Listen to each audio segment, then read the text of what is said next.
This is one topic that gets me so mad. I had to do a video on it, and I did a ton of research for this video, and the true story of why fluoride's actually in your water supply, if you're in a water municipality that adds it, it's insane. And it's been going on for so many decades.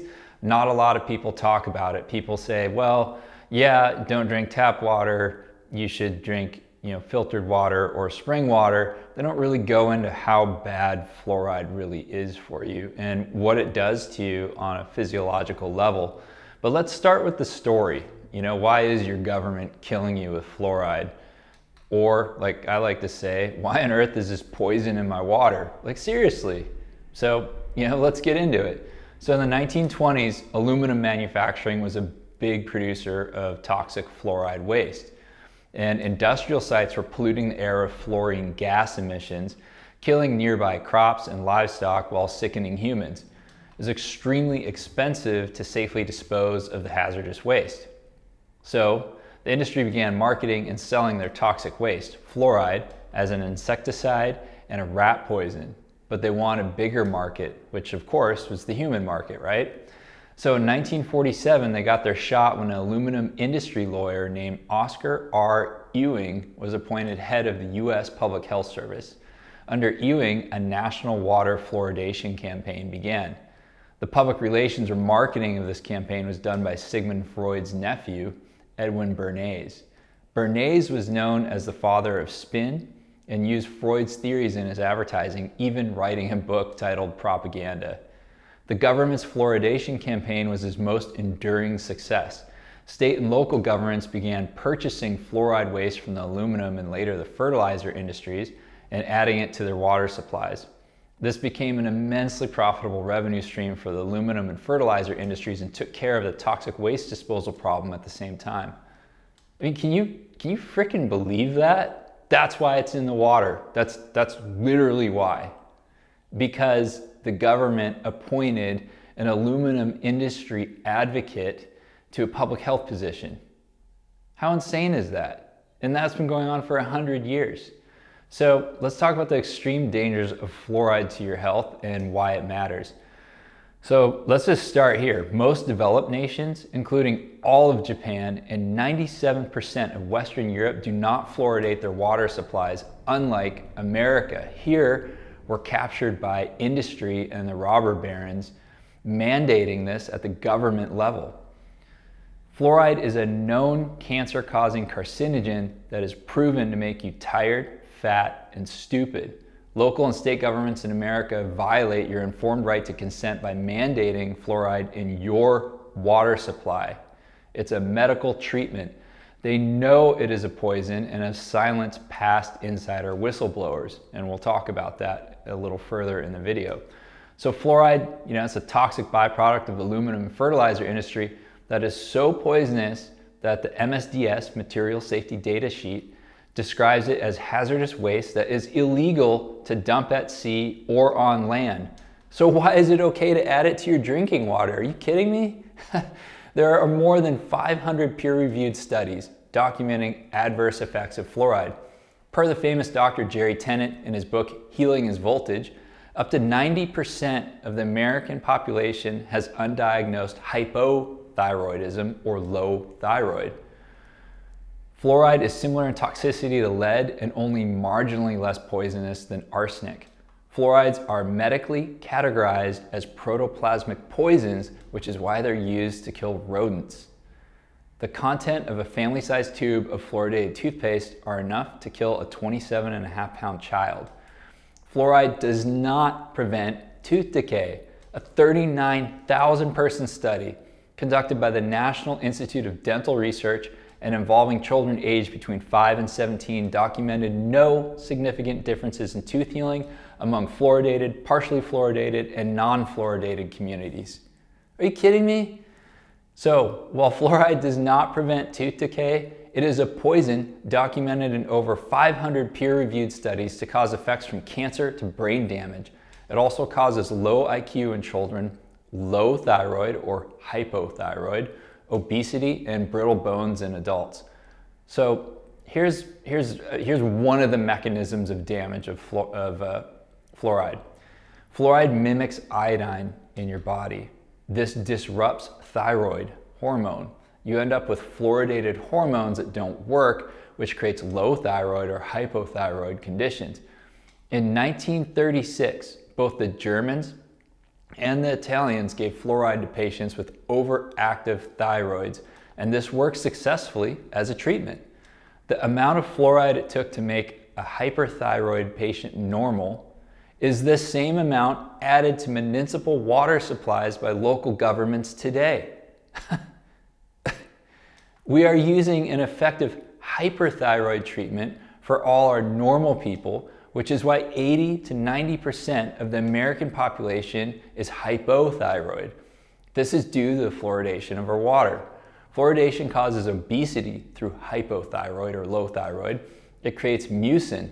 It's a substance in the body that's a high molecular weight sugar that fills up your body and your muscles, and it looks like fat, and it also makes you tired. When you are tired, you don't exercise, and you reach for sugar and caffeine to get energy. Fluoride consumption increases the general cancer death rate, as well as bone cancer. Fluoride exposure disrupts the synthesis of collagen and leads to the breakdown of collagen in bone, tendon, muscle, skin, cartilage, lungs, kidney, and trachea. Fluoride confuses the immune system and causes it to attack the body's own tissues and increases the tumor growth rate in cancer-prone individuals. Fluoride inhibits immune antibody formation in the blood. Fluoride kills red blood cells and damages gastric mucosa, resulting in the symptoms of irritable bowel syndrome or IBS. Calcification is the biggest concern for the pineal gland, and this greatly affects your melatonin or sleep hormone production. Fluoride accumulates in the pineal gland more than any other organ and leads to the formation of phosphate crystals.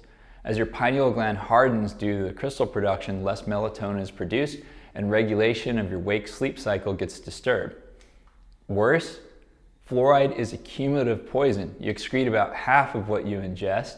The rest is stored, mainly in the bones, where it increases the density, but changes the internal architecture of the bone. This makes bones more brittle and prone to fracture. And there's 8 papers published in reputable medical journals that have described the increased risk of hip fracture in elderly people living in fluoridated areas. Fluoride is so toxic, in 1997, more than 1,000 members of the union working at the Environmental Protection Agency, HQ, the EPA, in Washington, D.C., who are directly responsible for the implementation of the U.S. Safe Drinking Water Act, voted unanimously to ban water fluoridation. I'm going to read you some quotes here. This is from our own government. So you tell me why local municipalities are still putting it in the water. Quote 1, our members' review of the body of evidence over the last 11 years, including animal and human epidemiological studies, indicate a causal link between fluoride, fluoridation, and cancer, genetic damage, neurological impairment, and bone pathology. Of particular concern are the recent epidemiological studies linking fluoride exposure to lower IQ in children. As professionals charged with assessing the safety of drinking water, we conclude that the health and welfare of the public is not served by the addition of this substance to the public water supply. Vice President of the National Federation of Federal Employees, USA. The EPA fired its own toxicologist, Dr. William Marcus, for refusing to remain silent on the cancer risk of fluoride. He sued the EPA and won, yet it was covered up and only one newspaper reported it at the time. Check out these other quotes. Even the American Dental Association, the ADA, warned that the potentialities for harm from fluoridation far outweigh those for the good. They said that in 1944. Quote 3, Dr. Charles G. Hyde, former president of the AMA, American Medical Association, declares, I am appalled at the prospect of using water as a vehicle for drugs. Fluoride is a corrosive poison that will produce serious effects on a long-range basis. Any attempt to use water this way is deplorable. And the last quote, a great one, Dr. Robert Carton, former president of the Union of Government Scientists at the U.S. Environmental Protection Agency, stated, "Water fluoridation is the greatest cause of scientific fraud of this century, if not of all time." Come on, man. So these are people in our own federal government recommending not to fluoridate water supplies and calling it scientific fraud and a scam. Yet the city I live in fluoridates all their water. So what do you do? What do you do? Because you know it's not going to change anytime soon. There's too much money involved in it. These aluminum companies pay a lot of local municipalities to put this in the water supply so they can dispose of it and do it cheaply. So how do you detox from fluoride? So what do you do? What do I do? Well, I'll tell you what I do in a second, but the number one thing is pretty obvious. You avoid it in your water. You can't take it in your body. I mean, it's that simple. So how do you avoid it? Well, there's only 3 types of filters that can remove fluoride. And so the first one is reverse osmosis. Then there's filters that are deionizers, and they use ion exchange resins. And there's filters that use a medium in them called activated alumina. Okay, so those are your 3 options. Now, if you do use an RO machine, reverse osmosis, you do need to add minerals back into the water, and you also should do some stuff with the treatment of the water's structure, which is a whole nother conversation. We'll talk about that in a second. But each of these filters should be able to eliminate about 90% of the fluoride. It's not 100%, but at least it's most of it. So you're probably thinking, well, I have a Brita pitcher or a Pure pitcher. Those have charcoal in them and they don't remove fluoride. And matter of fact, they don't even remove chlorine. They just remove the taste of it. And Brita is owned by a bleach company, and chlorine is bleach. So that's some food for thought right there. The other way to do it, easily is just drink spring water. So Mountain Valley actually delivers spring water nationwide in glass jugs, and they've been doing it since the late 1920s. And their aquifer is over 3,000 years old, so it doesn't have any fluoride in it, no contaminants, no modern agricultural chemicals, nothing like that. So Mountain Valley spring water, great resource.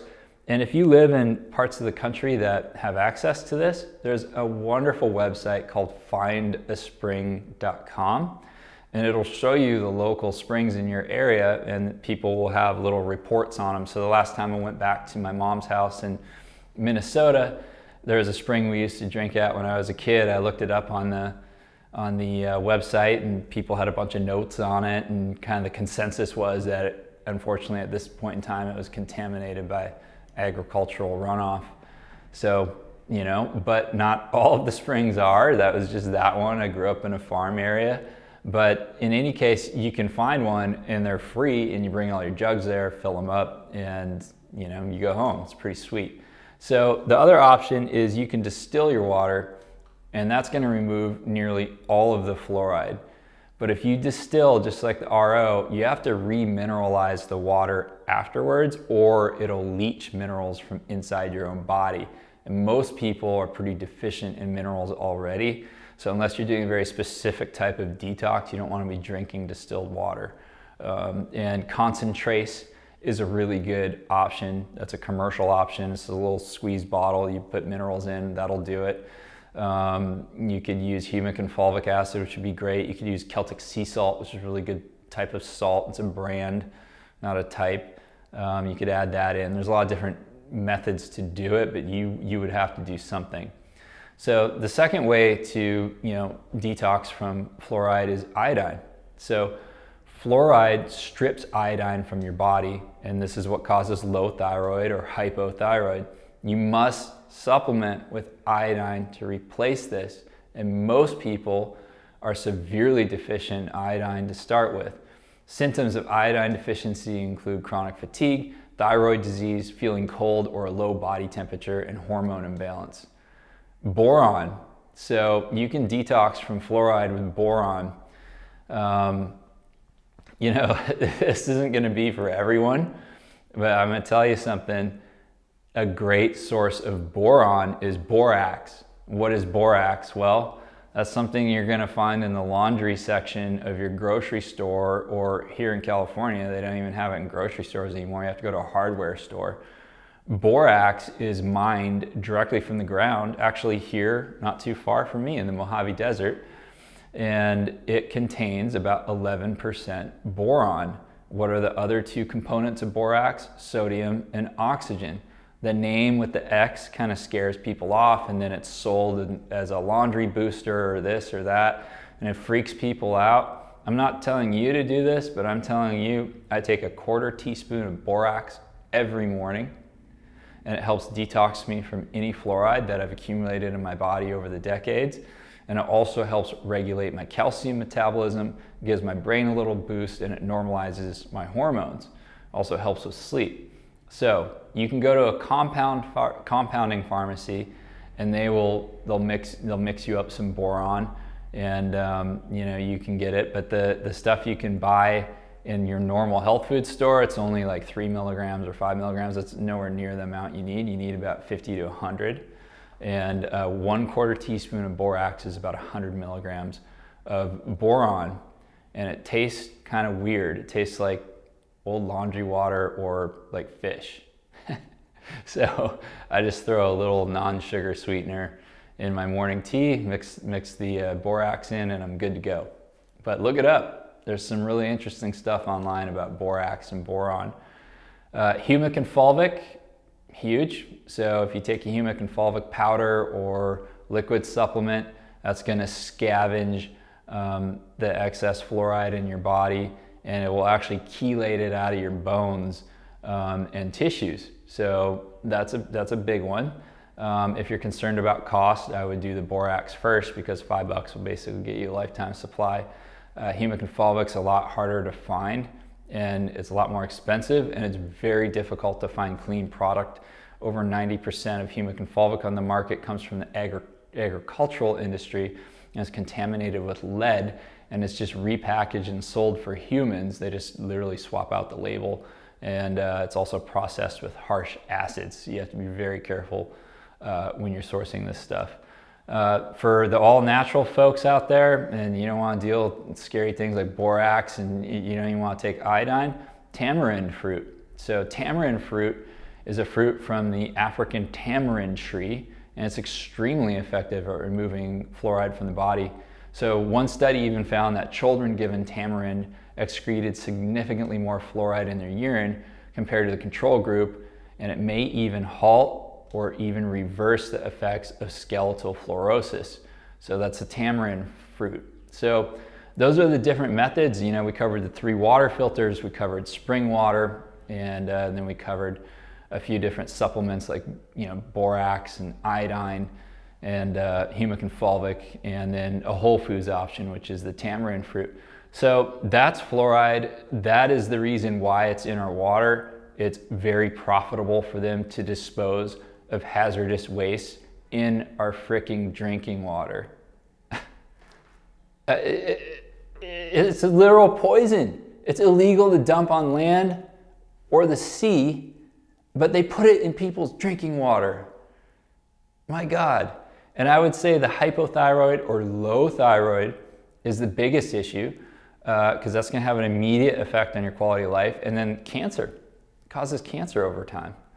And it's not the easiest thing to detox from. And I'll tell you what, when I first started taking borax, I had some mild detox effects. Like, I could feel it. I was pretty tired for a few weeks. So anyways, that's the deal with fluoride. Be aware, deal with it, and even if you start cutting it out and you're filtering your water, you're drinking spring water, you need to take steps to detox it. So bump up your iodine intake, start taking boron. I don't care how you get it, compounding pharmacy if that makes you feel more comfortable, or just borax, and maybe get tamarind fruit or tamarind fruit extract or a tincture or in capsules. You can get those online as well. And watch out for a lot of different types of tea. So black tea and red teas, they have a ton of fluoride in them. So if you drink a lot of tea, you're going to be bumping up your fluoride intake as well. So that's what I got. I hope you enjoyed the video. Crazy story, all true. In 2021, they're still doing it.